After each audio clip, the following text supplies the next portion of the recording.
I'm really excited to answer this question this week because this month is National Breastfeeding Awareness Month. So, what does breastfeeding have to do with tube feeding?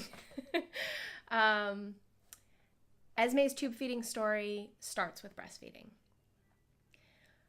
I was determined to breastfeed my baby. I had grown up with the notion that breast is best, and I had been breastfed myself until I was about just almost 3, and I had fully anticipated having a baby that I would breastfeed. And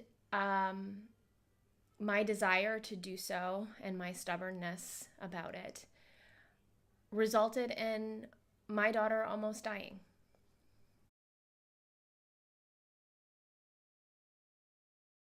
While I remain absolutely pro breastfeeding, I am adamantly not pro breast is best. I am pro fed is best. And I think it's a really important distinction to make, that while a person can support breastfeeding adamantly, that they also can be opposed to the kinds of language that's used to support it, because it can set up a sense of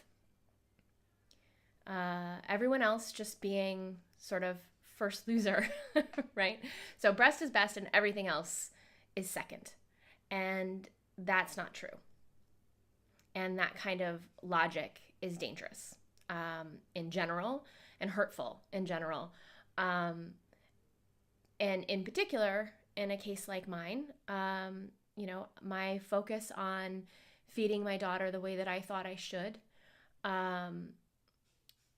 because I had some image of what was best, blinded me to the point that I almost lost my child. Esmé has a feeding tube because she aspirates. And what that means is, as a newborn, the food that she ate was making its way into her lungs, both my breast milk and then later with the formula.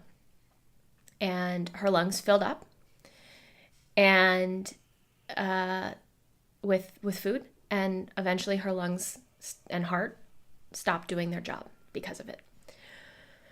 Esmé had cardiac and respiratory arrest, and soon thereafter, we got this beauty.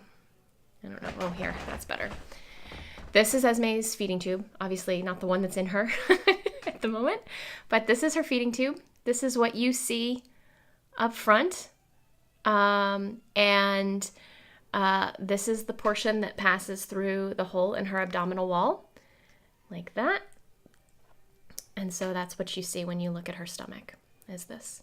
So she has a hole going through her stomach into her, through her skin of her stomach into her physical stomach, her actual stomach. And like I said, it slides through. There's a permanent hole there. It slides through that. And there's a balloon on the other side. That's what's inside her stomach.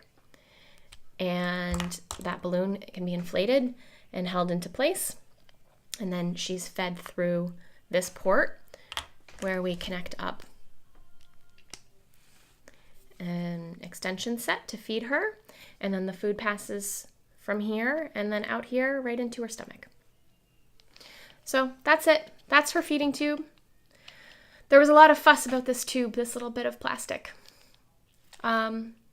Emotionally, having your child be tube fed, it's even in a life or death scenario. I knew it was a life or death scenario for Esmé. She had to have a feeding tube.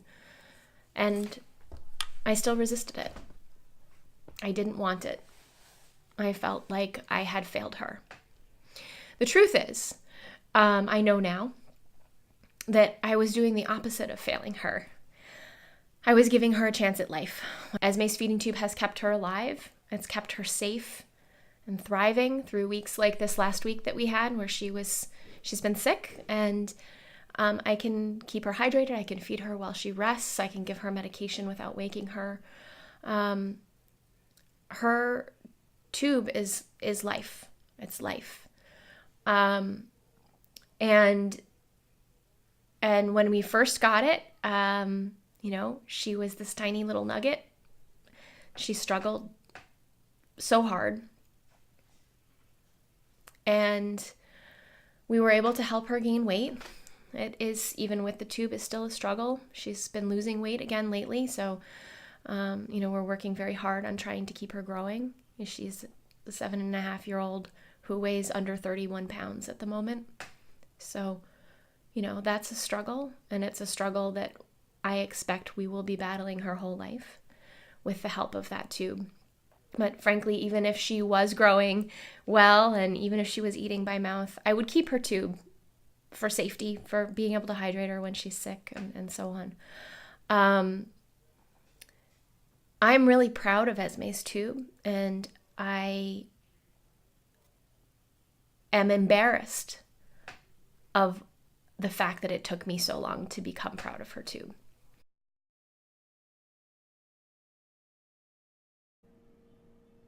So who knows? Maybe tube is best.